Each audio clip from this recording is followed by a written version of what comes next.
NorCal 2015-2016 season VGC regional finals. Yep. We're here with at Alaka KMN, Len. Hey guys, Aaron Cybertron saying here. Yeah. We've got Chase versus Kermit the Frog. Yep. Should be a pretty good match. Yeah, definitely. Both of these players have actually competed at the World Championships before. Chase in the Masters division, and I believe Kermit in the Seniors division. So should be an exciting match. And Chase has got one really cool Pokemon on his team, and that's that Arcanine, which I'm already looking at. Yeah, Chase has got on the top with Arcanine, Aegislash, Conkeldurr, Kangaskhan, Cresselia, Thundurus. And the bottom, we have Amoonguss, Milotic, Gardevoir, Heatran, Tracheon, and Thundurus, that team you saw just last round. We saw him in the top 4. So this is going to be an interesting matchup because Arcanine and Aegislash both have a pretty ideal matchup against the Gardevoir, which we are going to see here, obviously, the Mega Evolution of choice. The Milotic here, as viewers may have seen in previous matches, is actually Choice Scarf. So Choice Scarf Milotic actually super helpful because you can outspeed Pokemon like Kangaskhan and Thundurus and potentially get Scalds off.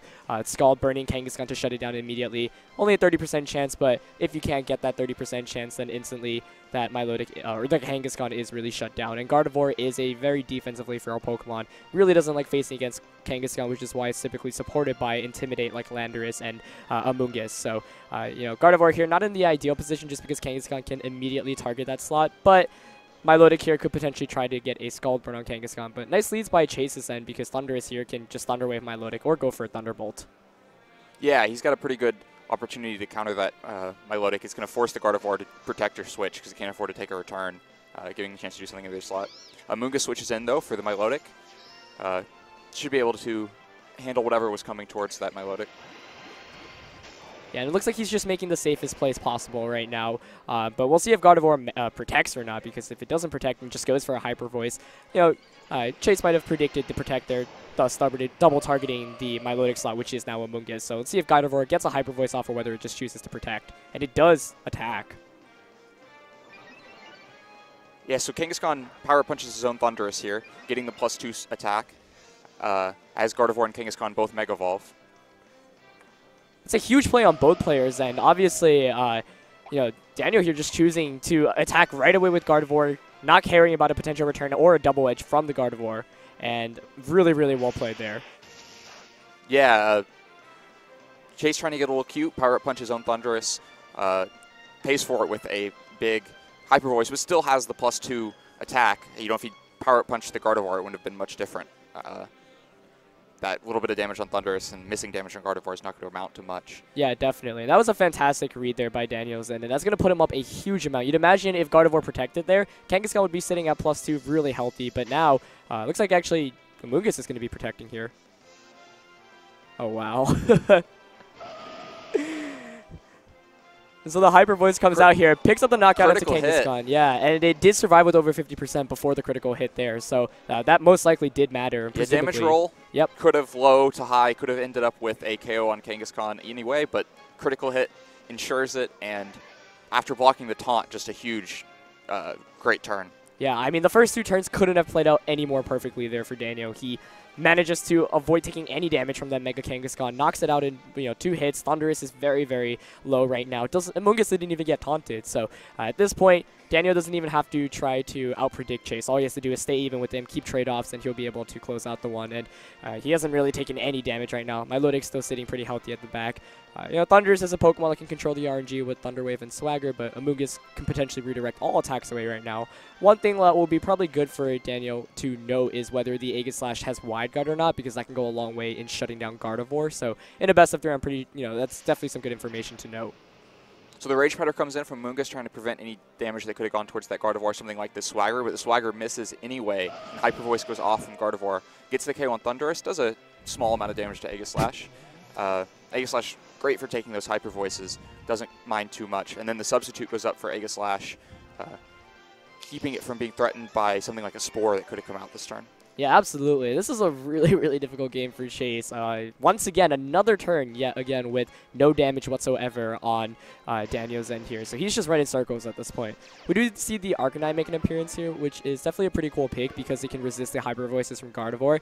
Can also threaten Amoonguss with the fire type attacks. But with Scarf Milotic still sitting really pretty in the back and Daniel not having taken any damage other than the initial Thunderbolt onto that Amoonguss slide, you know, it'd be really difficult for him to lose this one. Yeah, all he has to do is make the safe plays. If you get something like an HP Ground, something like an HP Ground plus Spore to really take Aegislash out of the game also, because the Hyper Voice is obviously not going to play here. It's done its work taking out Thundurus and Kangaskhan.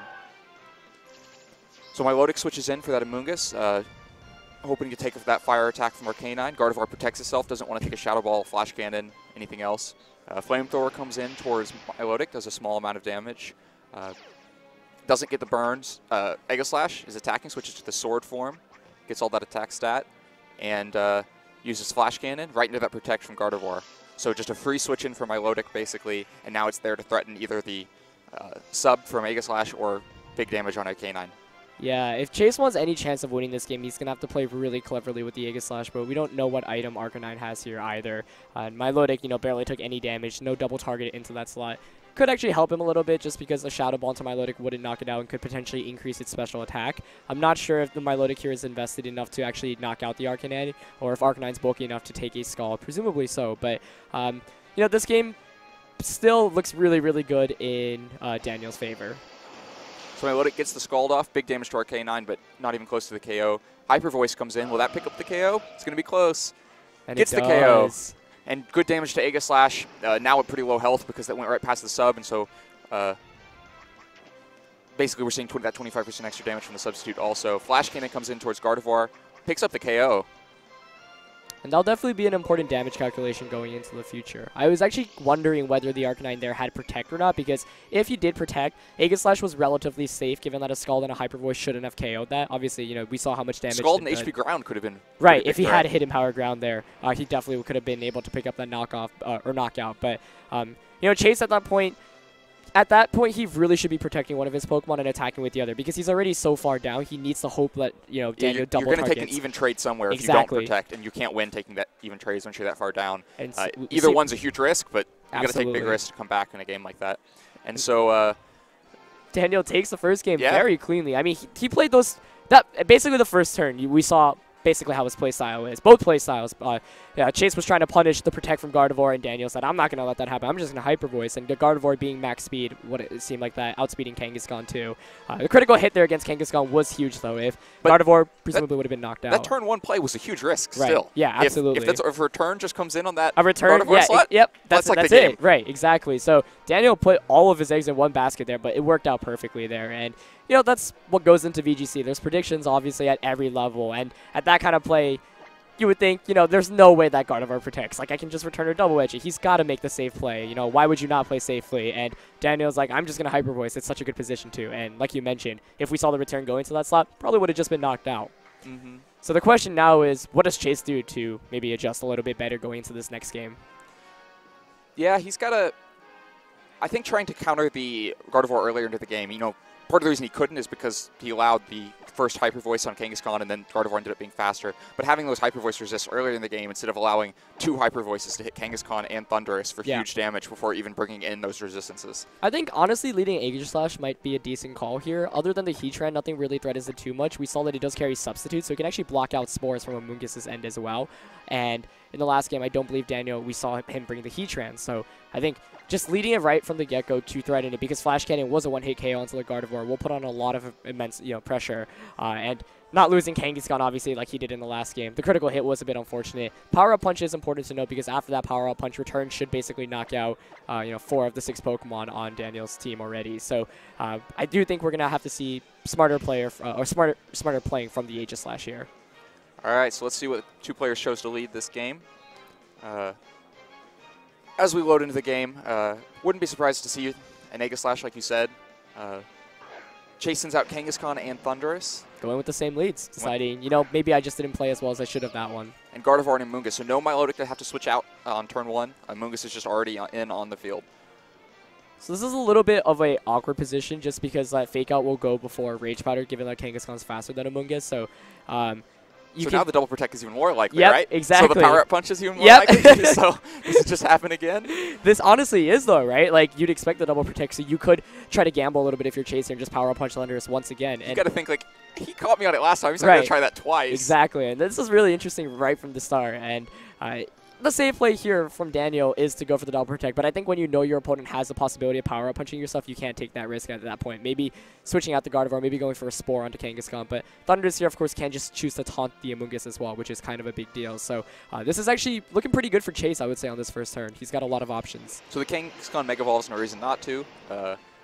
Most likely the Gardevoir Mega Evolve 2, trying to get faster. Needs to outspeed Kangaskhan on later turns. There goes that Mega Evolution. So slower this turn, but will be faster in the future. Kangaskhan protects itself. And that's important knowledge to definitely know for the future turns. But it looks like we are going to see the safer play this time around. So no power-up punch into the Thunderous. Yeah, it burned him so bad. Protect Rage Powder is a really weird play. I think what he was hoping for was for the Kangaskhan to potentially double edge / return the Gardevoir slot. And he just wanted the Rocky Helmet recoil? Yeah, the Rocky Helmet damage, maybe to put it in Hyper Voice KO range, but this looks really bad for him here. Well, it wouldn't put it in Hyper Voice KO range. We already probably should. Yeah, we already saw how much Hyper Voice does. Maybe Psychic KO range. I'm not really sure what he was trying to go for there. I mean, if you're not going to protect Amoonguss and just attack, it might as well be a Spore. Right.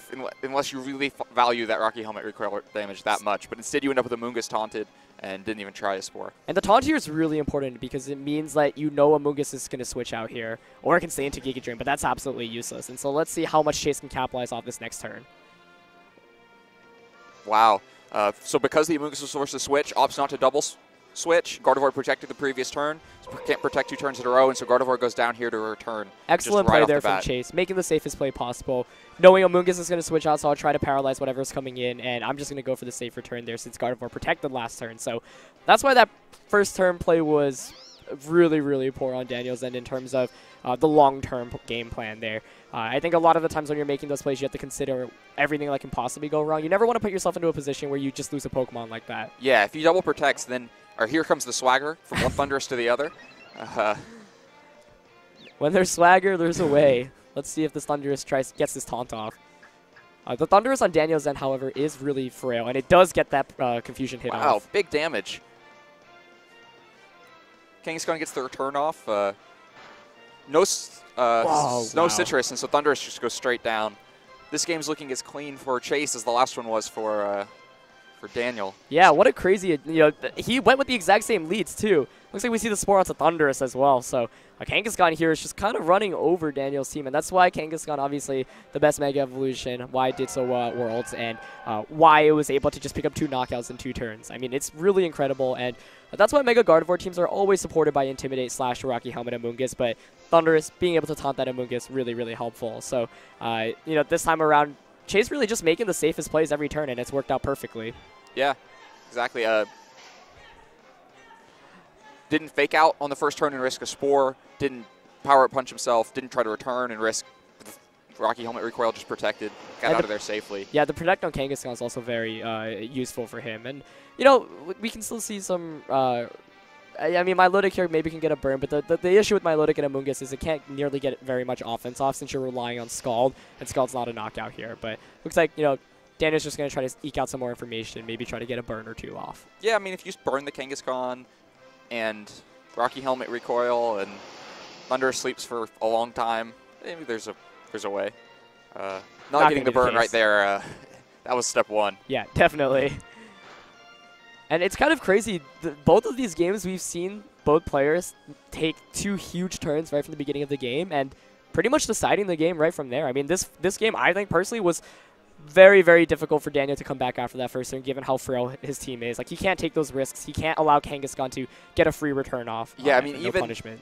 Even if you say keep the Gardevoir alive, you're either saying double protect, which is a pretty bad chance, or double switch, which is still allowing a return onto one of your Thunderous, which turned out to be 1-hit KO, or Milotic, which would be nearly a 1-hit KO, and then Sucker Punch just finishes. Exactly. I mean, even if he just went for the double protect this first turn, I mean, at least he would have been in a better position. But now we're going to try to, Daniel's still going for what he can here, but not targeting Kangaskhan, probably predicting a protect. I think Amoonguss protected there as well.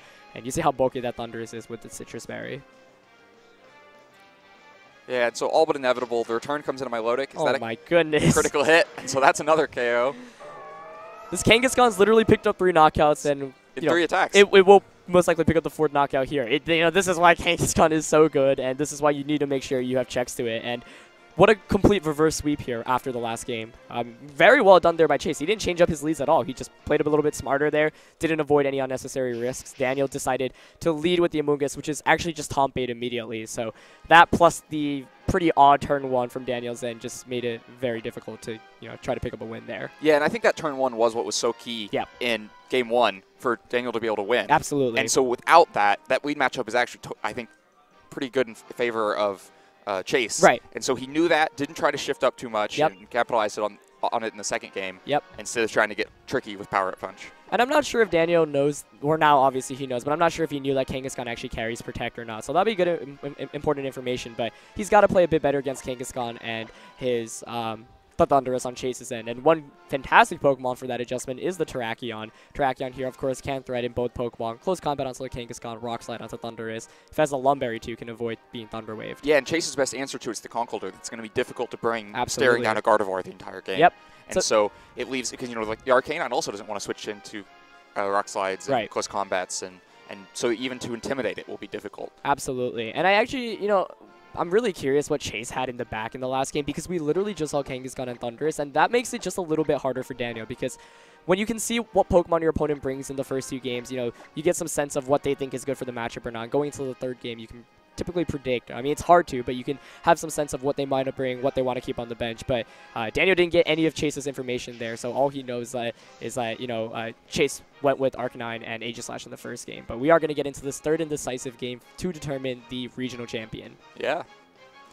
And I hope we get a more even match this time, because both games last time were left, just over after the first 2 turns. So Chase does shift it up, brings in Thundurus and Aegislash. Aegislash over that Kangaskhan. And like you said, the Terrakion comes in for Daniel along with Thundurus. So no Gardevoir or Amoonguss led this time. 2 Thunduruses staring each other down. Terrakion maybe in a tough spot here. I'd like to get a Rock Slide off, but not at the cost of a Thunder Wave or at the cost of a Flash Cannon or Shadow Ball. Right, but we have seen the Aegislash go for the the Thundurus go for the Swagger, and Swagger plus Rock Slide actually puts the odds heavily in Daniel's favor here, so wouldn't be surprised to see that. And it looks like Chase is not going to want to lose his Thundurus, playing very smartly here. No Swagger coming out. We might just see Terrakion go down instantly here. Yeah, looking for the KO on the other Thundurus, trying to get it out of the way quickly. Instead, it's just damage on Cresselia. Good damage on Cresselia, but what was going to be an even trade for the Terrakion, maybe not so much with the Cresselia. Oh, but the substitute comes out. And so I like that play on both players, and Daniel making that aggressive read, predicting Aegislash to switch out, because why would you keep an Aegislash in when it can Swagger you on the first turn? And Chase realizing, hey, I don't want to lose my Thundurus, and in case the Terrakion does protect, I'm guaranteed to substitute off. This makes it much safer to play with Aegislash in the following turns. You imagine if Chase, if Chase attacked into the Terrakion there, and if Terrakion protected, then Aegislash there would be stuck in Blade form, and basically that forces a switch out or a King Shield, and then you're free to Swagger that I do want to mention we saw the Key Berry activate there for Cresselia, taking less from Rock Slides in the future. That Thunderbolt's still going to be pretty good damage, or Thunder Wave just to keep it from attacking. It looks like we're going to see a Terrakion playing it safe here, going for that Protect. We do see that Thunder Wave onto Cresselia, but Chase is going to wipe off all that damage done on that first turn. Going to be able to heal that Cresselia back all the way nearly up to full HP because of that Moonlight. Yeah, undoing that Thunderbolt and undoing the Rock Slide, and with the defense now, you wouldn't even be able to get that much damage with the next Thunderbolt and Rock Slide. Absolutely.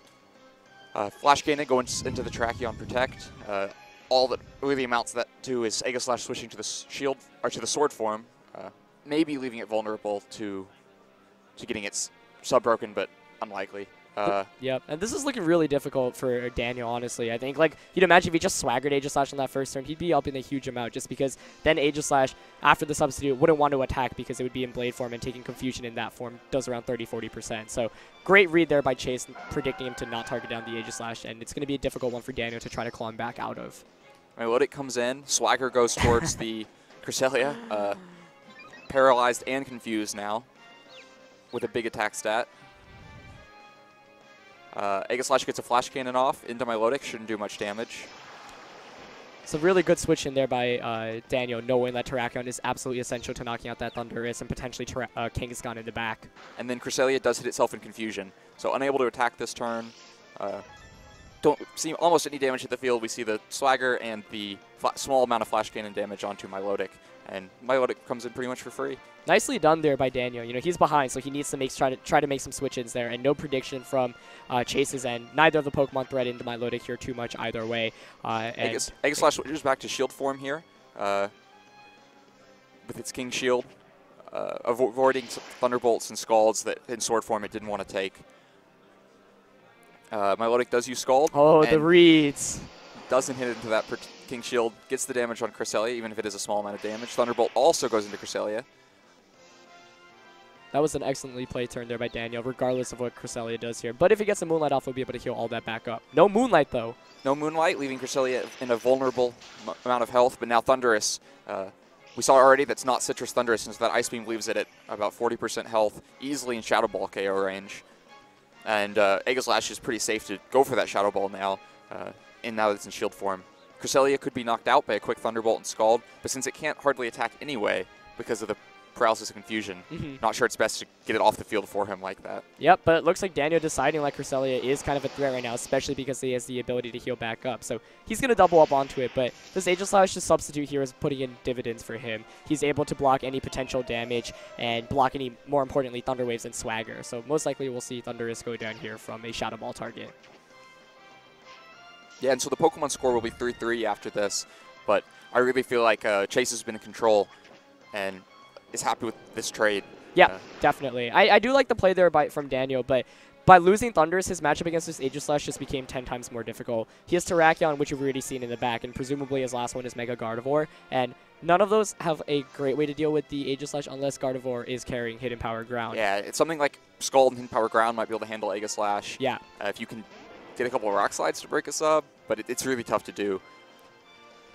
But at this point, Rock Slide can still definitely be a thing, especially because Milotic will go before Aegislash, so its Scald will break the substitute, meaning that Rock Slide will have a chance to flinch. Yep. Yeah.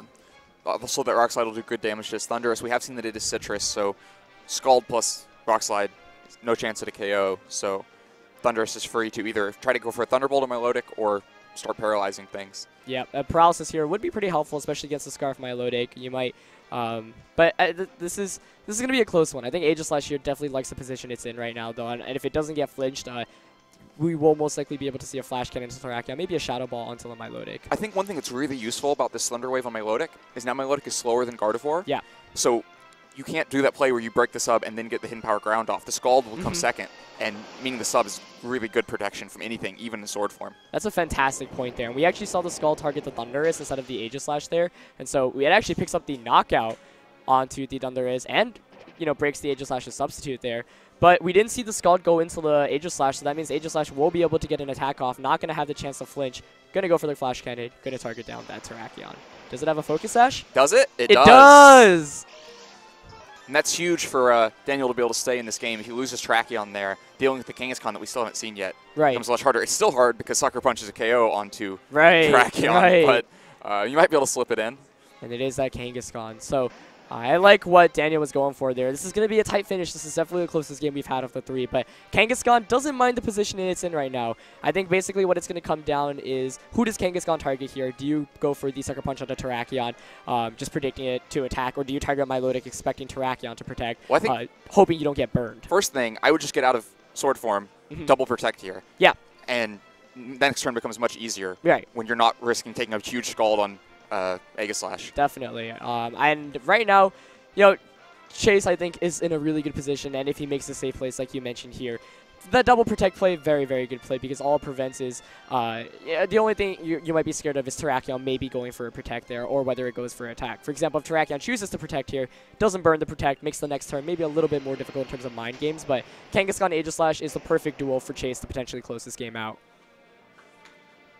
So Kangaskhan Mega Falls, no reason it wouldn't. Sucker Punch, and it just hits right off. Terrakion's gone. I took the risky play, but it paid off. Because Terrakion did choose to protect there instead of protecting.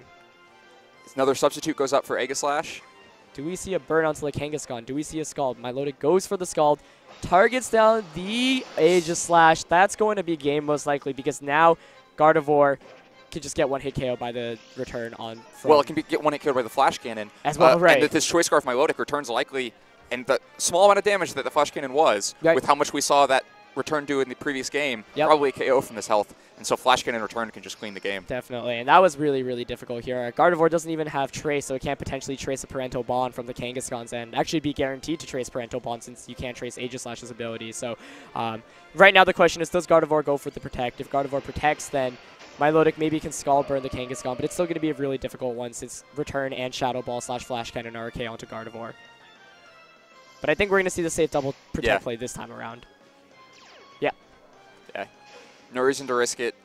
Even if you do barely miss that return KO on Milotic, all that's going to happen is a Scald that can't KO either of your Pokemon. The worst that's going to happen is a Burn. Yep. And he did try to catch him off guard with that hidden power. Milotic is fully paralyzed, but doesn't really mean much at this point. And Chase has been playing this really well. You know, he conserved this Aegislash very, very well. And he led with it, actually, right from the beginning. And that put on a lot of pressure, and paired with Thundurus. So yeah, and he kept the sub up, and at every point, Daniel had other high-priority targets he needed to go after. Wanted to keep the Cresselia from healing itself. Yep. Never really dealt with the Aegislash, and now it's still on the field in the last turn of the game, or likely the last turn of the game. That return so powerful, doesn't even need to use a stronger double edge there. Picks up the knockout onto Milotic, maybe predicting a Protect from the Gardevoir, but Chase doesn't have to worry about that actually because he knows that return is a knockout onto Milotic, and Aegislash's Flash Cannon and Shadow Ball will knock out the Gardevoir here. Aegislash is going to go for the Shadow Ball, going to target down that Gardevoir, going to pick up the knockout, and Chase Libber is your California Regional Champion. Wow. Yeah, after two clear, easy, like turn 2 and it was over wins. Game 3 much closer. Chase played really well through the end of that game and held on to the oh-so-important Aegislash that I